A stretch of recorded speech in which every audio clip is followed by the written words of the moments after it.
Assalamualaikum warahmatullahi wabarakatuh. Alhamdulillah wa syukru ala ni'amillah Muhammad ibni Abdillah la haula wa la quwata illa billah. Pendengar dan pemirsa, kematian merupakan hal yang pasti meski tak seorang pun tahu kapan datangnya.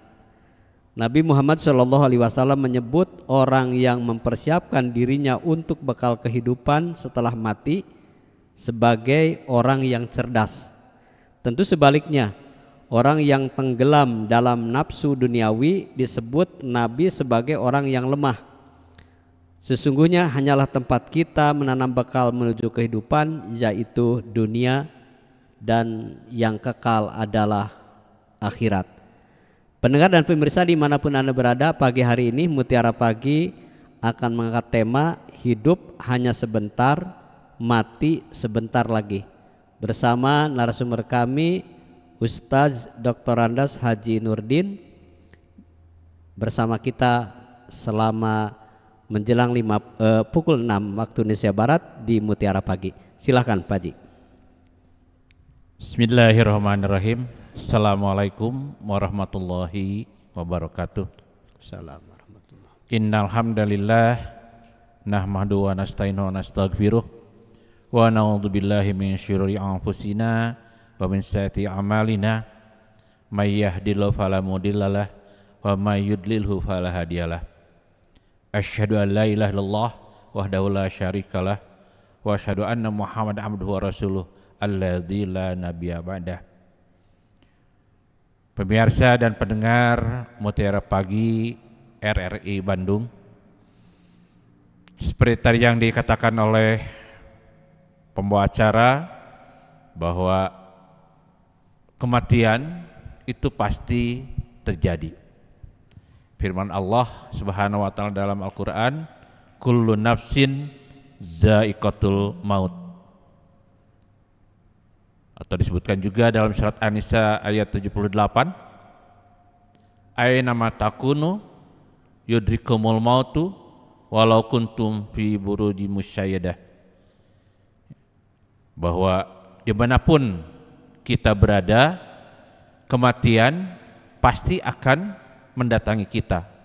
Walaupun kita berada di suatu tempat yang bentengnya kuat dan tinggi, tidak ada orang yang bisa masuk ke dalamnya, namun kematian pasti akan mendatangi kita. Oleh karena itu, tema pada hari ini, hidup adalah sebentar dan kematian sebentar lagi. Betul, karena satu hari satu hari di akhirat nanti itu sama dengan 1000 tahun di dunia. Jadi kalau kita usianya sekitar 60-70 tahun, maka perhitungan waktu akhiratnya hanya 1,5 jam atau 90 menit. Oleh karena itu tadi dikatakan bahwa orang yang cerdaslah yang akan mengingat dengan kematian. Karena kematian itu adalah pintunya dari kehidupan di dunia menuju kehidupan yang lebih kekal. Disebutkan juga al-mautu babun. Ya, kematian itu adalah pintu, ya, pintu untuk menuju ke alam akhirat. Atau dalam kematian setelah mati itu disebutnya alam barzah. Kenapa disebut alam barzah? Karena arti barzah sendiri itu adalah tirai atau dinding. Disebutkan dalam surat Ar-Rahman, bainahuma barzahul la yabghiyan. Di antara keduanya itu diibaratkan ketika laut mati dan laut biasa itu, di sana ada barzah. Bainahuma barzahul la yabghiyan. Di antara keduanya ada tirai, ada penghalang yang menghalangi bahwa yang satu asin, yang satu tidak. Nah itu disebutnya barzah. Sama juga dengan alam akhirat atau alam kubur. Dengan alam dunia ini ada barzah, ada pemisahnya. Ya. Nah, hadirin pendengar dan pemirsa Mutiara Pagi RRI Bandung, seyogianya kita selalu mengingat dengan kematian, karena kematian adalah kehidupan yang sangat panjang. Bekal apa yang akan kita bawa nanti ketika kita sudah meninggal, sudah berada di dalam kubur? Bayangkan saja kalau kita mau bepergian piknik, misalnya ke Bali atau misalnya ke luar negeri, itu membawa bekal yang cukup. Kalau tidak membawa bekal yang cukup, maka kita akan merasa sengsara pastinya juga. Namun dalam hal ini, untuk di alam barzah nanti atau di alam akhirat nanti, itu bekal kita tergantung dari kehidupan kita atau amal-amal kita di dunia. Oleh karena itu disebutkan ad-dunya mazra'atul akhirah. Dunia adalah tempatnya kita bercocok tanam, berbuat amal soleh untuk bekal kita di akhirat nanti. Bekalnya ini harus banyak, karena kita akan mengalami atau mendalami samudra yang sangat luas, kehidupan yang sangat panjang. Kalau bekalnya tidak cukup, maka kita akan sengsara ketika di alam barzah nanti. Baik pendengar dan pemirsa dimanapun Anda berada, terima kasih Anda masih bersama kami di Mutiara Pagi RRI Bandung.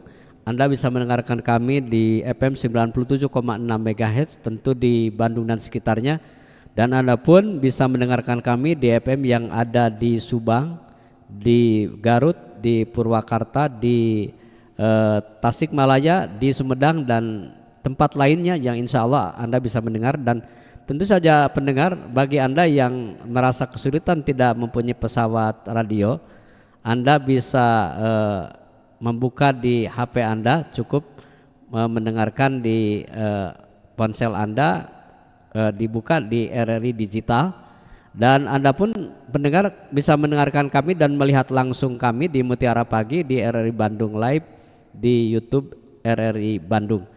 Baik pendengar dan pemirsa, pagi hari ini kita masih membahas hidup hanya sebentar, mati sebentar lagi. Sebagaimana kita tahu bahwa pendengar, kematian itu tidak ada yang tahu datangnya. Ajal itu pasti dan kita akan kebagian secara bergiliran. Hanya waktulah yang dirahasiakan oleh Allah Subhanahu wa taala. Ada beberapa tips tentu bagi kita untuk mempersiapkan kematian. Salah satunya yang paling ampuh adalah ketika kita mampu mengerjakan amal soleh, dan insya Allah amal tersebut akan menjadi buah takwa pada kita dan akan menemani kita di alam barzah. Baik pendengar, kita simak kembali dari Ustaz Dr. Andes Haji Nurdin, hidup hanya sebentar, mati sebentar lagi. Silakan Pak Haji. Pemirsa dan pendengar Mutiara Pagi RRI Bandung, seperti tadi katakan bahwa maut itu datang dengan tiba-tiba. Tidak ada pemberitahuan lebih dahulu. Oleh karena itu ada 3 hal yang perlu kita cermati dalam kehidupan ini untuk menghadapi kematian. Yang pertama adalah Allah merahasiakan kapan kita akan meninggal. Nabi Muhammad sendiri pun tidak diberitahu kapan beliau akan meninggal. Yang kedua, tempatnya di mana kita meninggal. Kita tidak akan tahu apakah kita akan meninggal di atas kasur, atau kita meninggal ketika sedang berkendaraan, ataukah kita meninggal ketika sedang tidak berbuat baik, a'udzubillahi min dzalik. Oleh karena itu perlu kita berhati-hati dalam bertindak dan bertingkah laku. Karena kematian akan datang dengan tiba-tiba.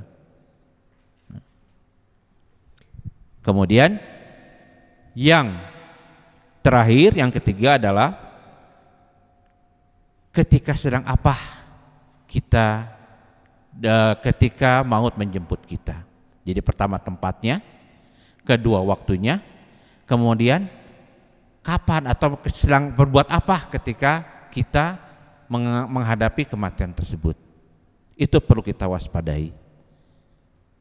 Ya, karena kematian akan datang sekonyong-konyong. Bekal apa yang akan kita bawa nanti?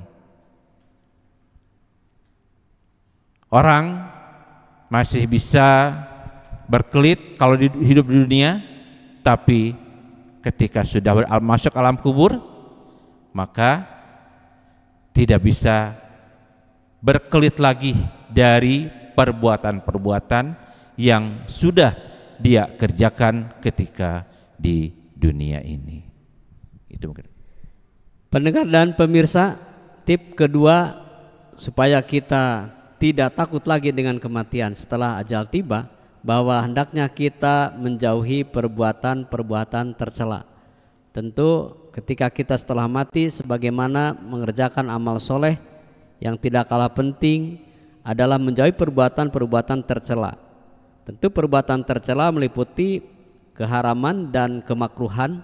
Meninggalkan keharaman adalah wajib hukumnya, dan yang paling penting jangan coba-coba kita untuk meninggalkan sholat yang 5 waktu. Karena penyelamatan sholat, kita tahu bahwa baginda Rasulullah SAW menyampaikan awwalu ma yuhasabdu abdu yaumal qiyamah as-sholah. Pertama kali disab yaumal qiyamah adalah sholat, dan sholat menjadi garansi buat amal yang lain. Pendengar dan pemirsa, di Mutiara Pagi hari ini, alhamdulillah Ustaz Dr. Andas Haji Nurdin akan menyampaikan kembali hidup hanya sebentar, mati sebentar lagi. Selamat menyimak kembali. Hadirin pendengar dan pemirsa Mutiara Pagi RRI Bandung, hidup untuk menghadapi kematian ini adalah persiapan yang panjang. Karena itu ketika kita hidup ini mungkin idam-idaman kita, sesuatu yang kita idamkan bahwa kita mati dalam keadaan husnul khatimah. Tadi sudah disebutkan persiapan untuk meninggal itu, untuk menghadapi mati itu adalah bagaimana kita untuk husnul khatimah ketika menghadapi kematian. Yang pertama tadi adalah sudah disebutkan, yaitu dengan jangan menunda-nunda sholat. As-sholatu ala waktiha, sholatlah pada waktunya. Jangan sampai ketika azan berkumandang, ketika setelah azan kita masih jongjon nonton Persib misalnya, jongjon nonton sinetron, ya, atau misalnya jongjon nonton kuis. Kalau setelah azan bersegeralah melaksanakan sholat, karena siapa tahu ketika azan telah berkumandang, kemudian kita masih asik dengan di depan TV, tiba-tiba malaikatul maut menjemput kita dan kita belum melaksanakan sholat. Itu merupakan suatu hutang kita kepada Allah, belum melaksanakan salah satu kewajiban, yaitu sholat. Maka bersegeralah sholat. Dan laki-laki, terutama laki-laki, ini diwajibkan atau di sunat muakkad bahwa laki-laki sholat di masjid berjamaah. Jangan lupa dengan masjid, karena selagi kita hidup cintailah masjid. Jangan sampai ketika kita sudah dijemput ajal baru ke masjid untuk disolatkan. Tapi segeralah ketika mendengar azan kita bersegera ke masjid. Masjid tempatnya kita sholat. Jangan sampai nanti kita dibawa ke masjid diusung untuk disolatkan. Kemudian yang kedua, untuk menggapai husnul khotimah itu adalah jangan menunda-nunda tobat. Rasulullah SAW tidak kurang dari 100 kali setiap harinya mengucapkan astagfirullahaladzim. Padahal beliau sudah dijamin untuk masuk surga dan diampuni semua dosanya. Sedangkan kita yang belum apa-apa sudah mau menginginkan surga, namun istighfar juga jarang. Segeralah, perbanyaklah kita beristighfar kepada Allah, memohon ampunan kepada Allah atas perbuatan-perbuatan kita. Secara simpel kita bisa bermuhasabah ketika mau tidur. Siang tadi kita sudah berbuat apa? Apakah kebaikan? Apakah amal soleh yang sudah kita kerjakan?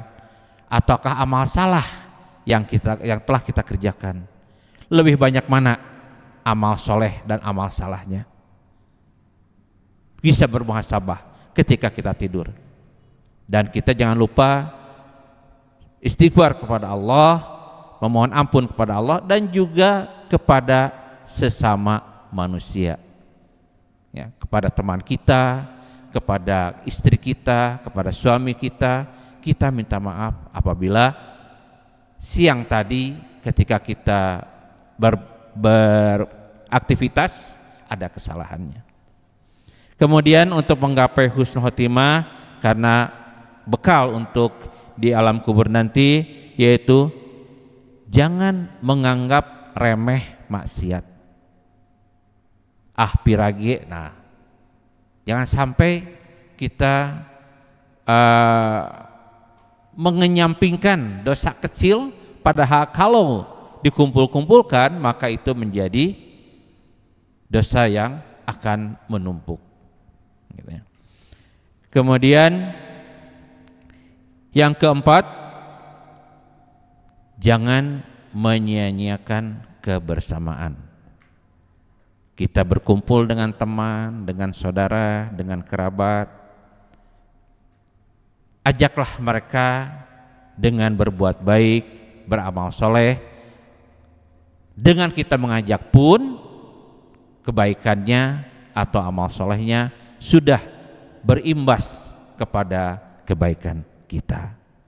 Ya. Dan terakhir, jangan lupa setiap waktu untuk berbuat baik, beramal soleh. Amal soleh sekecil apapun kita kerjakan. Disebutkan dalam satu hadis, dengan menyingkirkan duri di jalan pun itu sudah merupakan suatu amal soleh. Dan memberikan senyuman pun itu suatu amal untuk membahagiakan orang lain. Pendengar dan pemirsa dimanapun Anda berada, terima kasih Anda masih tetap bersama kami di Mutiara Pagi RRI Bandung. Pagi hari ini kita menyimak pemaparan narasumber kami, Ustadz Haji Dr. Andes Nurdin. Sebagaimana kita tahu pendengar bahwa hidup hanya sebentar, mati sebentar lagi. Tentu persiapan-persiapan yang harus kita betul-betul menjamin kita selamat di alam barzah. Sebagaimana tadi disampaikan Pak Ustadz Nurdin bahwa kita poin-poin yang sangat penting, kita harus selalu menjadikan amal soleh adalah tujuan kita. Kemudian pendengar juga kita ketika kita menghadapi kematian, tentu tidak ada manusia yang tidak berdosa, bahwa pasti semuanya dosa. Salah satu bentuk dosa kita yang telah dilakukan, maka Allah memberikan kesempatan untuk kita, yaitu untuk segera bertobat. Kullu bani Adam khata'un wa khair khata'un at-tawwabun.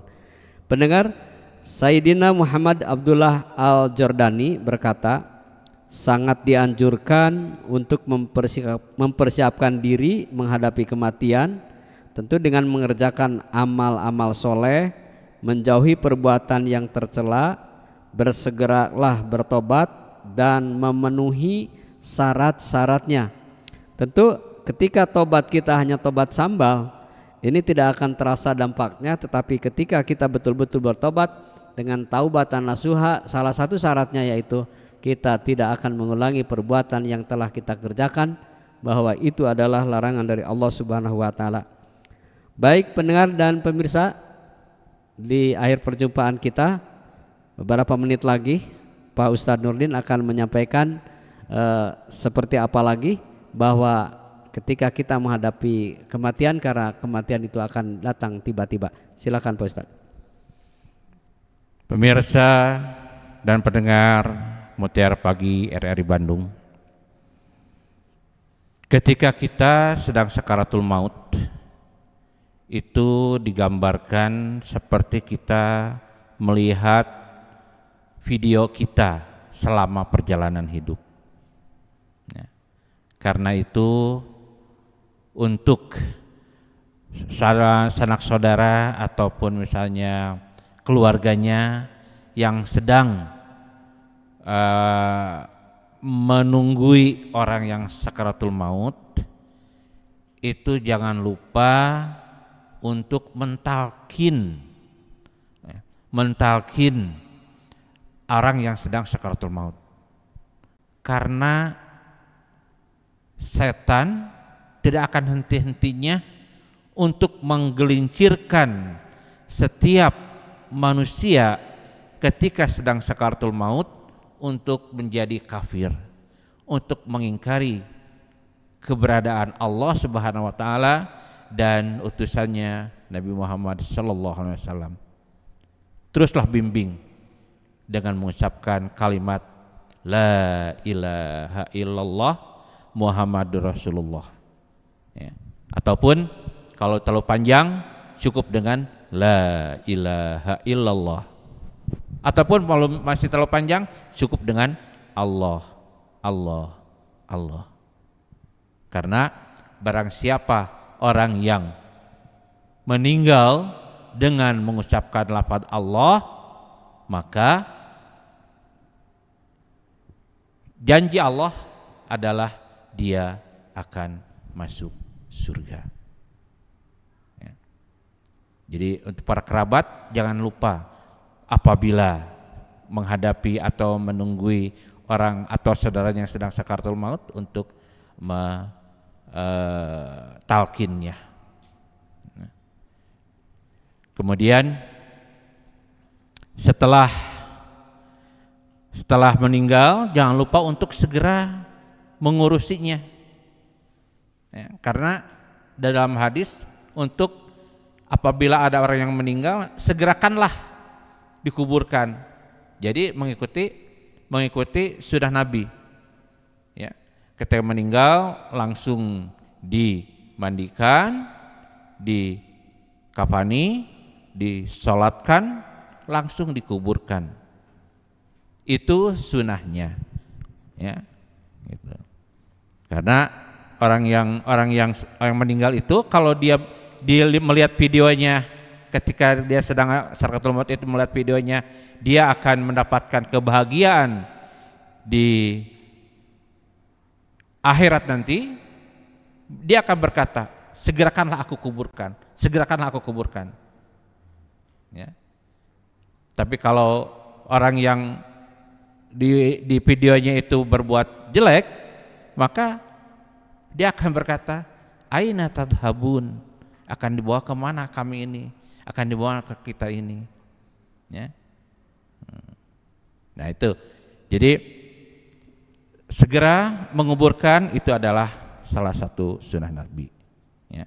Ketika dalam kubur pun, nah ini akan kelihatan untuk orang yang beramal baik, terutama yang cinta dengan Al-Quran.